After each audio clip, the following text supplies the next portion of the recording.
Hello students, welcome to MG plus. क्या हाल चाल, कैसे हैं आप लोग? आशा करता हूँ सब अच्छे होंगे और स्वस्थ होंगे। चलिए देखिए, अभी मच्छर का सीजन चल रहा है, बहुत ज्यादा मच्छर, डेंगू, टाइफाइड, इनकी दिक्कत आ रही। क्यों? बारिश हो रही है, गर्मी बढ़ रही है, तो पानी भी कहीं ना कहीं खराब आ रहा है, सब्जियां भी खराब हो रही है। तो स्वच्छ रहें, स्वस्थ रहें, है ना? स्वच्छ खाएं और स्वस्थ रहें। चलिए, आज का हमारा टॉपिक है रेस्पिरेशन को लेकर। क्लास 10th में लाइफ प्रोसेस के अंदर सेकंड टॉपिक है। पहला टॉपिक तो न्यूट्रिशन था, जस्ट सेकंड टॉपिक आपका है रेस्पिरेशन। तो उसमें एक आपको डायग्राम दिखता है कुछ इस तरीके का। हम इस डायग्राम को इजी कर देते हैं, बहुत इजी तरीके से मैंने बना दिया, और अब इसको इजी इन वर्ड्स को समझने की कोशिश करते हैं। चलिए, सबसे पहले एक बाहर का मॉर्फोलॉजिकल स्ट्रक्चर देखते हैं, जहां पर हमारी नोज है, जिसके थ्रू हम एयर लेते हैं। अब कई बच्चे बोलेंगे सर हम तो मुंह खोल के भी ले लेते हैं। हाँ बेटा, आप मुंह खोल के भी एयर ले सकते हैं, नोज के थ्रू भी ले सकते हैं। क्लियर? क्यों? देखिए, आपको चीज देखने को मिलेगी यहां पर। ये देखिए, अगर आप देखेंगे कि एयर या इसके थ्रू भी जा रही है और माउथ के थ्रू यानी बक्कल कैविटी के थ्रू भी जा रही है, बट आप देखेंगे दोनों के दोनों जाकर तो एक सिंगल पैसेज पे मिल रहे हैं, एक कॉमन पैसेज पे मिल रहे हैं। इसी कॉमन पैसेज को बेटा फेरिंक्स बोलते हैं। हमने डाइजेस्टिव सिस्टम में भी इस चीज का डिस्कशन किया था और जिक्र किया था इस वर्ड का, फेरिंक्स। ये फेरिंक्स क्या है? कॉमन पैसेज जो कि फूड एंड एयर का है। किसका है बेटा? फूड और एयर का। बिकॉज फूड तो आप कहां से ले लेते हो? माउथ के थ्रू, बक्कल कैविटी के थ्रू, और जो एयर है वो आप बक्कल कैविटी और नेजल कैविटी दोनों के थ्रू ले सकते हो। क्लियर है बेटा? चलिए, एयर सबसे पहले अगर मैं बात करूं मेरे मॉर्फोलॉजिकल पार्ट की, तो सबसे पहले ये नोज के थ्रू एयर इनटेक होती है। यानी कि ये जो एक्सटर्नल नॉस्ट्रिल्स हैं, ये जो छेद दिखते हैं ना आपको दोनों के दोनों, ये एक्सटर्नल नॉस्ट्रिल्स कहलाते हैं बेटा। क्या कहलाते हैं? External nostrils. और इनके थ्रू एयर कहाँ जाती है? Inside the nasal cavity. कहाँ जाएगी? इनसाइड जाएगी। कहाँ जाएगी? नेजल कैविटी में। ये एरिया, ये पैसेज क्या है? Nasal cavity. ये नेजल कैविटी और जस्ट इसके नीचे आप देखेंगे कि आपके ओरल पार्ट में यानी कि माउथ वाले पार्ट में भी एयर जा सकती है। तो वो माउथ वाला पार्ट क्या है? माउथ कैविटी या ओरल कैविटी, या इसको बोलते हैं बक्कल कैविटी। बात समझ में आ रही है कि आप नेजल कैविटी और बक्कल कैविटी दोनों के थ्रू एयर को क्या ले सकते हो? अंदर ले सकते हो। चलो, आपने ले ली बेटा, एकदम एयर अंदर गई। पहली बात तो ये कि ह्यूमन हो या प्लांट हो, दोनों कौन सी गैस इंटेक करते हैं फॉर रेस्पिरेशन? आपको बताना है बेटा कौन सी गैस? Only oxygen gas. कोई दिमाग मत लगाना। कार्बन डाइऑक्साइड, मुझे पता है कई बच्चे कहते हैं सर कार्बन डाइऑक्साइड लेते हैं। अरे बेटा, कार्बन डाइऑक्साइड नहीं लेते हैं, ऑक्सीजन ही लेते हैं, भले प्लांट हो या ह्यूमन हो। लिविंग ऑर्गेनिज्म ऑक्सीजन ही लेते हैं अपने रेस्पिरेशन के लिए। कैसे लेते हैं? ऑक्सीजन। बट जब वो खाना बनाते हैं, प्लांट जब खाना बनाता है, तब वो कहीं ना कहीं किस गैस का यूज करता है? आपके कार्बन डाइऑक्साइड का। ठीक है? बच्चे कंफ्यूज हो जाते हैं फोटोसिंथेसिस रिएक्शन देख के सर ये तो ऑक्सीजन नहीं कार्बन डाइऑक्साइड ले रहा है। अरे बेटा, वो खाना बनाने की प्रोसेस है, ये रेस्पिरेशन की प्रोसेस है, फर्क होता है। आप भी तो खाना बनाने में कौन सी गैस लेते हो? कौन सी लेते हो? एलपीजी। याद नहीं लाना है? चलो, लिक्विड पेट्रोलियम गैस। पता नहीं है कुछ, पता नहीं क्या करेंगे। देखो समझो, नेजल कैविटी और बक्कल कैविटी दोनों से क्या जा रही है? गैस, और एक जगह जाके मिल जाती है। Common passage is called pharynx. Food and air common passage is called pharynx. अब ये फेरिंक्स से चीज आगे की तरफ मूव करेगी। ये जो पाइप लाइक स्ट्रक्चर दिख रहा है ना आपको, यहां से लेकर यहां तक, ये पूरा पाइप लाइक स्ट्रक्चर क्या बोला जाता है? ट्रैकिया। क्या बोला जाता है इस पाइप लाइक स्ट्रक्चर को? ट्रैकिया। जस्ट इस पाइप लाइक स्ट्रक्चर के पीछे की तरफ, ये तो आगे है ना, ये देखो हमारा मॉर्फोलॉजिकल स्ट्रक्चर देखें तो ये पाइप दिख रहा है ना आपको, आपका हाथ लगाओगे तो महसूस भी होगा एक पाइप लाइक स्ट्रक्चर। वो पाइप लाइक स्ट्रक्चर ट्रैकिया है। इस ट्रैकिया को क्या बोलते हैं? एयर पाइप भी बोलते हैं, विंड पाइप भी बोलते हैं। क्या बोलते हैं बेटा? विंड पाइप भी बोलते हैं, एयर पाइप भी बोलते हैं। जस्ट इसके पीछे, जैसे मैं बताता हूं आपको, ये ऐसा स्ट्रक्चर, ये आगे वाला पार्ट रेड मार्कर वाला ट्रैकिया, और ये पीछे वाली जो पेंसिल है ये क्या हो जाएगी? आपकी फूड पाइप। क्या हो जाएगी बेटा? Food pipe. जस्ट इसके पीछे होती है। अब चीज को समझते हैं। ये trachea basically pipe like structure, और इस पाइप लाइक स्ट्रक्चर में दो स्ट्रक्चर प्रेजेंट है। पहला स्ट्रक्चर ये देखो, ये थोड़ा उभरा उभरा सा स्ट्रक्चर दिख रहा है आपको, इसे बोलते हैं लैरिंग्स। बेटा क्या बोलते हैं? लैरिंग्स। फेरिंग्स, ट्रेकिया, लैरिंग्स, है ना? क्या बोलेंगे? लैरिंग्स। लैरिंग्स बोलने में क्या आ रहा है? साउंड आ रहा है लैरिंग्स। रिंग्स है, लैरिंग्स। तो कहीं ना कहीं ये लैरिंग्स क्या है? Sound box. कहीं ना कहीं मतलब का मतलब है कि इसे साउंड बॉक्स भी बोला जाता है। यहाँ एक ऐसा बॉक्स लाइक स्ट्रक्चर प्रेजेंट होता है और उसमें फिलामेंट्स होते हैं। जैसे एयर इन फिलामेंट्स को क्रॉस करके जाती है तो इसमें साउंड क्रिएट होता है, ब्रेन मैसेज भेजता है कि बनाना क्या है वर्ड, और टंग उस वर्ड को बनाती है। ये क्लास अपन आगे डिस्कस करें क्लास 11 में कि वर्ड कैसे बनता है, शब्द कैसे बनता है ना, कैसे हम बोलते हैं। बट याद रखना है कि जब इसमें से एयर थ्रो आउट होती, पास आउट होती है, तो कहीं ना कहीं साउंड का क्या होता है? फॉर्मेशन, और ये साउंड ही आपकी टंग्स के थ्रू बाहर शब्द बनाकर निकलता है। तो यहाँ पर क्या प्रेजेंट होता है आपका? Sound box. क्या प्रेजेंट होता है? Sound box, लैरिंग्स। इस एरिया को लैरिंग्स कहते हैं। इसी लैरिंग्स एरिया में आगे आप पढ़ोगे कंट्रोल एंड कोऑर्डिनेशन के अंदर कि यहाँ पर एक ग्लैंड प्रेजेंट होगी, लैरिंग्स से थोड़ा सा आसपास ही ग्लैंड प्रेजेंट होगी। वो ग्लैंड का नाम थायराइड ग्लैंड। दूसरा, थायराइड कार्टिलेज भी होता है। थायराइड ग्लैंड और थायराइड कार्टिलेज में फर्क है बेटा। दो वर्ड का ध्यान से सुनिएगा, थायराइड ग्लैंड और थायराइड कार्टिलेज फर्क है। थायराइड ग्लैंड भी यहाँ गले में ही प्रेजेंट होती है, इसी ट्रेकिया की पोजीशन पे प्रेजेंट होगी, और थायराइड कार्टिलेज भी इसी ट्रेकिया में प्रेजेंट होंगे, और near the larynx he present होंगे सारे के सारे। बट कार्टिलेज क्या करता है? कार्टिलेज अपनी थिकनेस के अकॉर्डिंग आपकी वॉइस में चेंजेस लाता है। कार्टिलेज थिक हो गया तो आवाज भारी हो जाएगी, और कार्टिलेज थिन हो गया तो पतली हो जाएगी। ये क्लास, इसी क्लास 10th के अंदर चैप्टर पढ़ेंगे रिप्रोडक्शन, वहां पर कैरेक्टर पढ़ेंगे सेकेंडरी सेक्सुअल कैरेक्टर्स। तो वहां पर कहीं ना कहीं हम लोग पढ़ेंगे कि हाँ कुछ चीजें आई है चेंजेस। जैसे चेंजेस क्या आया? आवाज का भारी होना लड़कों में, और फीमेल में आवाज का पतला होना। तो वो पतला और भारी होना इसी कार्टिलेज की वजह से होगा। इसका नाम है थायराइड कार्टिलेज। क्लियर है? आगे पढ़ेंगे डिटेल में, अभी सिर्फ ध्यान रखना है क्या प्रेजेंट। चलो अब इस पाइप को आगे स्टडी करते हैं। इस पाइप को आगे जब ये देखेंगे हम लोग, ये पाइप आगे जा रहा है ट्रेकिया। ट्रेकिया के ऊपर कुछ ऐसे रिंग लाइक स्ट्रक्चर, अगर मैं यहाँ बना के देखूं तो ये ट्रेकिया, और ट्रेकिया पे ऐसे रिंग लाइक स्ट्रक्चर है। आप एक रिंग को बाहर निकाल के देखो थोड़ा, यहाँ देखो, ये रिंग कुछ ऐसे है। कैसे है? इस तरीके से आपको दिख रहा है कहीं ना कहीं सी शेप नहीं लग रही आपको? कैसे दिख रही है? सी शेप कार्टिलेज रिंग। कैसी रिंग है? सी शेप रिंग। क्लियर? देखो यहाँ लिखा भी है मैंने, क्या बोलते हैं? Ring of cartilage. Cartilage ring है, और किस शेप में है? सी शेप के अंदर है। बेटा क्यों है सी शेप में?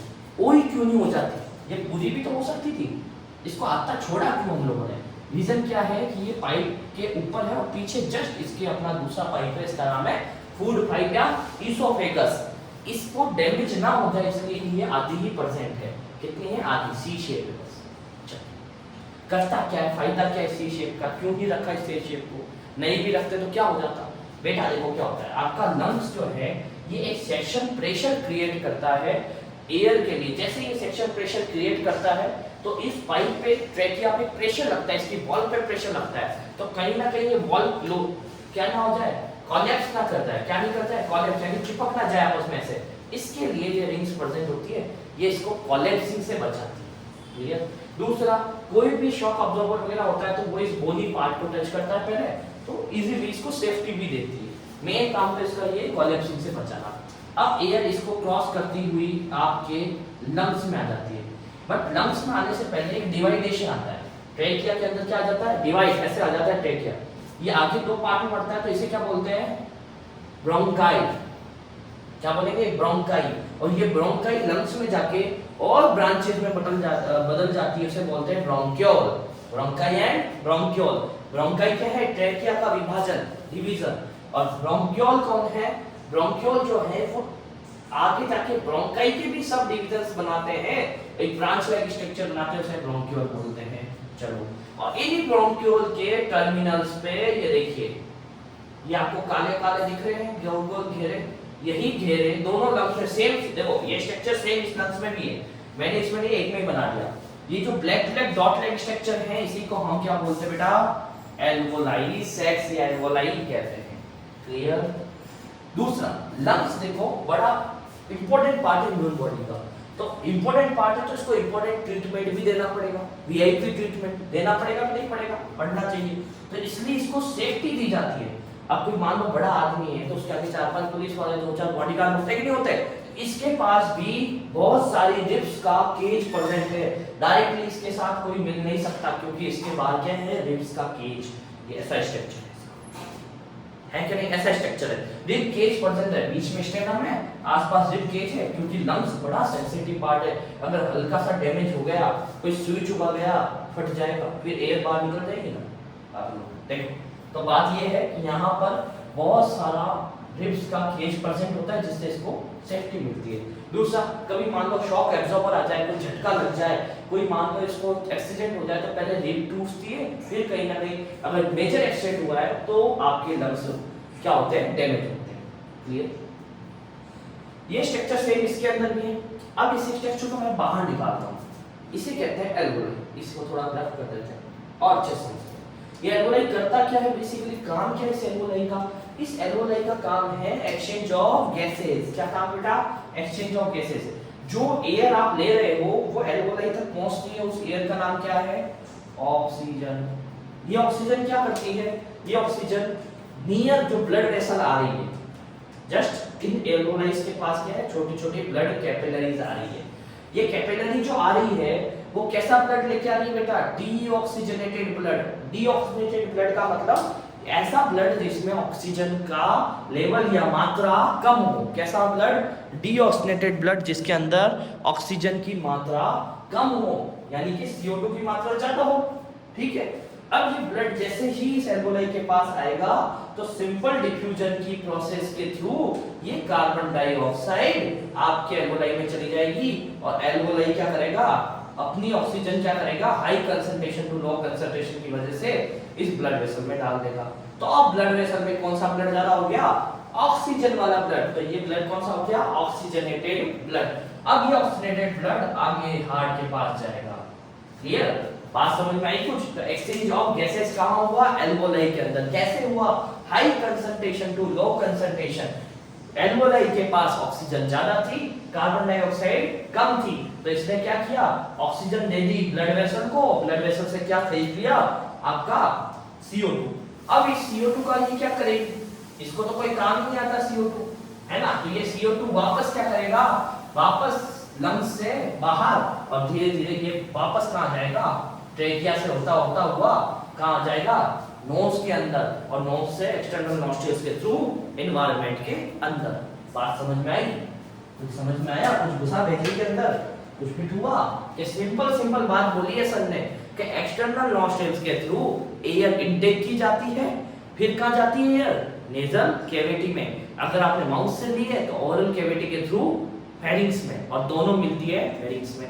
फेरिंग्स से कहां जाएगी बेटा, फेरिंग्स से जाएगी ट्रैकिया के अंदर। तो ट्रैकिया में बीच में क्या आता है, पहला पैसेज फेरिंग्स, फिर लैरिंग्स, फिर ट्रैकिया। और वो पाइप लाइक स्ट्रक्चर ट्रैकिया के ऊपर she shape cartilage ring present है, जो किससे बचा रही है, कोलैप्सिंग से बचा रही है। और ये कोलैप्सिंग के अलावा इससे क्या थोड़ा बहुत सपोर्ट भी दे देती है ना, मतलब सपोर्ट क्या है, सॉरी प्रोटेक्शन दे देती है। और फिर ये ट्रैकिया आगे 2 पार्ट में डिवाइड हो जाता है, और वो 2 पार्ट में जब ये डिवाइड होता है उसे क्या बोलते हैं, ब्रोंकाई। ब्रोंकाई के बाद ये ब्रोंकाई लंग्स में जाती है, एक लेफ्ट लंग में, एक राइट लंग में। जब ये लंग्स में जाती है राइट एंड लेफ्ट में, तो ये और छोटी छोटी ब्रांचेस में कन्वर्ट हो जाती है, जिसे बोलते हैं ब्रोंक्यूल। और यही ब्रोंक्यूल अपने आगे क्या कैरी करते हैं, बलून लाइक स्ट्रक्चर जिसे हम बोलते हैं एल्वोलाई। और ये एल्वोलाई क्या करता है, gases of exchange of gases. अब सुनिएगा, इस एल्वोलाई में आती है ऑक्सीजन। जैसे ही कोई ब्लड वेसल्स के पास से गुजरेगी, देखो ब्लड वेसल लेके आई डीऑक्सीजनेटेड ब्लड, कहां से लाई, ऑर्गन से, है ना, ऑर्गन से होता हुआ वेना कावा के थ्रू कहां आया। ये वेना कावा वर्ड सब कब आएंगे, नेक्स्ट चैप्टर में। जस्ट इसके बाद हार्ट चैप्टर लेंगे ना, वहां मजा आएगा और ज्यादा। तो क्या हुआ, ये ऑक्सीजन डीऑक्सीजनेटेड ब्लड आया, तो ब्लड क्या जैसे पास आया एल्वोलाई के, एल्वोलाई की वॉल के अंदर कौन सी सीलियम मसल होती है, आपने पढ़ा था क्लास 9 में, क्यूबॉइडल होती है।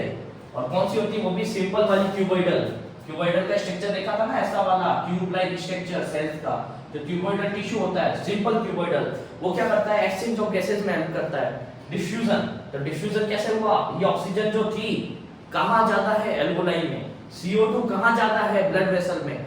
ब्लड वेसल में ऑक्सीजन की है कमी, तो एल्वोलाई से ऑक्सीजन भेज दी ब्लड वेसल में। और एल्वोलाई में किसकी कमी है, CO2 की, तो ब्लड वेसल से CO2 ले ली। क्या कर लिया, साझा कर लिया, लेन देन कर लिया, कम ज्यादा कर लिया, आदान प्रदान कर लिया। हाई कंसंट्रेशन टू चीज लो कंसंट्रेशन भेज दी। और देखिएगा कि आगे आप देखते हैं कि ऑक्सीजन वाला ब्लड आगे ब्लड वेसल में चलेगा। तो बात समझ में, मैंने वो कलर बना दिया, ब्लू वाला कौन सा है, डीऑक्सीनेटेड, रेड वाला ऑक्सीजनेटेड। अब इस CO2 का एल्वोलाई में कुछ नहीं कर सकता, तो एल्वोलाई इसको धक्का मार के कहां भेज देगा, बाहर। तो ये एल्वोलाई से आ जाएंगे किसमें, ब्रोंकियोल में, फिर ब्रोंकियोल से ब्रोंकाई में, ब्रोंकाई से ट्रेकिया में, ट्रेकिया से लैरिंक्स में, लैरिंक्स से फेरिंक्स में, फेरिंक्स से आपके या तो नेजल कैविटी के अंदर या ओरल कैविटी के अंदर, और इन दोनों से कहां चले जाएंगे, एनवायरनमेंट के अंदर। बात समझ में? तो एकदम सिंपल तरीके से हमने डिस्कशन कर लिया। अब इस डायग्राम का यूज क्या है सर, ये तो बताइए बेटा। लंग्स को एक तो ये स्टेबल रखता है ऐसे, है ना। दूसरा, जैसे ही आप इनहेल और एक्सहेल करते हैं तो ये डायफ्राम मूव करता है, थोड़ा ऊपर उठता है, थोड़ा नीचे उठता है। क्लास 11 में इसमें और डिटेल बात करेंगे रेस्पिरेटरी चैप्टर के अंदर। अभी इतना याद रखना है कि एक ये चीज है जो क्या कर रहा है, अप कर रहा है, डाउन कर रहा है, किसके साथ, किसके साथ कर रहा है, इनहेल और एक्सहेल के साथ, मस्कुलर। ठीक है, चलिए। लेफ्ट लंग की तरफ थोड़ा सा कर्व प्रेजेंट होता है, इसे कहते हैं कार्डियक नॉच। क्या कहते हैं, कार्डियक नॉच। ये क्या काम आता है, ये क्या काम आता है, यहाँ पर आपका हार्ट प्रेजेंट होता है, दिल, धड़कन वाला, धक-धक वाला धड़कन देते हैं ना, वो दिल यहीं प्रेजेंट होता है। कहाँ, दोनों लंग्स के बीच में। क्या कर रहा है, मजे कर रहा है, आराम से धड़कता रहता है। किसके लिए धड़कता है, तुम्हारे लिए धड़कता है, किसी और के लिए मत धड़का है, खुद का दिल खुद के लिए, ठीक है। और ये रिब्स क्या करती हैं, इसको सेफ्टी दे देती है।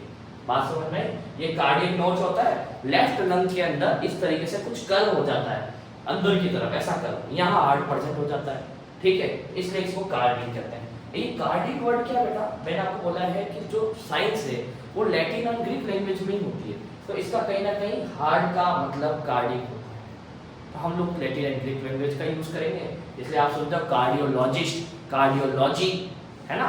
चलिए, तो यहाँ तक हमारा चैप्टर क्लियर खत्म हुआ। हमने बेसिक पूरी बात कर ली, डिटेलिंग भी मैंने आपको बता दी, ठीक है। मिलते हैं ऐसे ही वन शॉट में नेक्स्ट वीडियो के अंदर। देखते रहिए, चैनल को कीजिए subscribe, like and share. Mathematics भी आपकी बढ़िया चल रही है, और हम लोग अभी जल्दी आपके लिए बहुत सा सरप्राइज लाने वाले हैं। दिवाली पर ये सरप्राइज लॉन्च करेंगे, और दिसंबर में प्रॉपर इसके लिए आप में वर्क किया जाएगा। क्लियर है? Thank you for watching all of you. मिलते हैं नेक्स्ट वीडियो में। अपनी तबीयत का ध्यान रखिए, मौसम बदल रहा है।